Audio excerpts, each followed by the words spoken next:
A forgotten gem gets a second chance. Lost Solicide's ongoing odyssey on PS5 and PC. Imagine pouring your heart into a game for a decade, only to see it fade into obscurity after a lukewarm reception.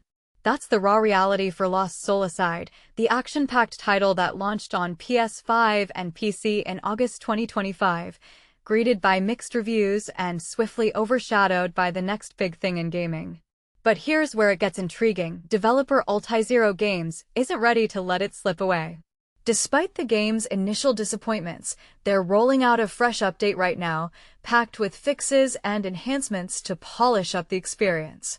And this is the part most people miss. In a world where titles are quickly abandoned, why invest in resurrecting one that's already been deemed forgettable? For those new to the scene, Lost Solicide is an action-focused pseudo-RPG that blends intricate combat mechanics with player-driven expression. Think dynamic battles where your choices shape the fight, backed by a world that's, well, let's just say it's not living up to its potential. Our review team at Push Square summed it up as both awesome and painfully awkward, slapping on a 6 out of 10 score. On the bright side, the game's combat system shines, offering deep layers of strategy and creativity that can make you feel like a true hero in the heat of battle.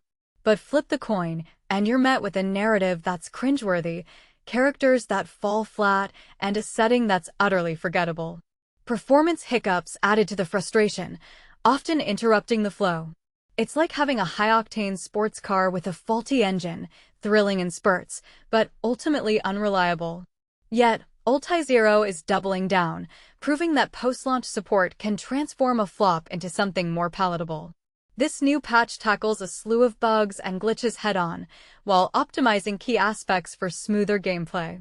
For beginners dipping their toes into action RPGs, think of it as the developers fine-tuning the controls so you can focus on slashing through enemies rather than wrestling with technical woes. And to keep things conversational, have you ever played a game that started rough but grew on you with updates? This could be one of those redemption arcs. Don't forget to hit that subscribe button on our YouTube channel, Push Square, for more gaming insights and breakdowns. With over 164K subscribers, we're your go-to spot for PS5 and PC news. Diving into the details, here's a breakdown of the patch notes for the latest Lost Solicide update, sourced directly from Steam. These changes apply to both PS5 and PC versions, addressing everything from gameplay snags to performance tweaks. For newcomers, these fixes mean fewer interruptions, like getting stuck in a dialogue loop, which can be a real immersion killer. Instead, you can dive deeper into the action without those pesky roadblocks. PS5 and PC bug fixes. Resolved a softlock problem in Chapter 2's Skycrest Badlands, specifically at Skymirror Lake, where selecting "Not Ready Yet" in a conversation with Gethia previously trapped players indefinitely. Addressed a rare saving glitch that prevented the Stygian Wraith Pole's word, Frosty Might Greatsword, or Ancient Thunder Greatsword from properly registering in your inventory. If you were affected, these powerful weapons will now be granted automatically the next time you load up the game. Imagine finally wielding that epic gear you've earned. Fixed an issue in Chapter 4's Royal Court of Frosthold where Kaiser could unexpectedly plummet off the map following a cutscene tied to the Activate the Sky Tower quest.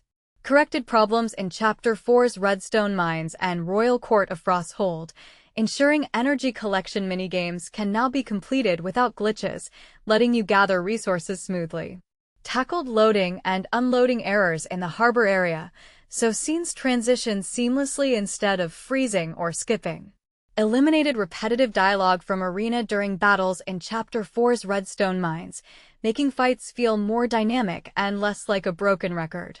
Restored missing sound effects for sword wave attacks when Kaiser unleashes a fusion blast, enhancing the auditory punch of your combos. Plus, a handful of other minor bug squashes to iron out any remaining wrinkles. PS5 and PC optimizations. Improve the interaction system with Liana, so you can engage with her anytime, regardless of her ongoing actions, perfect for those spontaneous moments in gameplay. Introduced a new settings toggle for auto camera rotation during standby, giving you more control over the camera's behavior and reducing disorientation in idle states. Boosted frame rate stability for the water golem's visual effects in Chapter 3's Lethanix dimension, ensuring smoother visuals even during intense encounters. Adjusted Zana's gaze during group dialogues in Chapter 4's Redstone Mines to feel more natural and lifelike, drawing you deeper into the conversations. Polished various battle sound effects for a richer audio experience, turning clashes into symphonies of feedback. But here's where it gets controversial. Is it worth developers' time and resources to keep patching a game that bombed at launch? Some argue it's a noble effort to honor player investments, turning potential regrets into satisfying experiences. Others might say it's a fool's errand, diverting focus from fresh projects.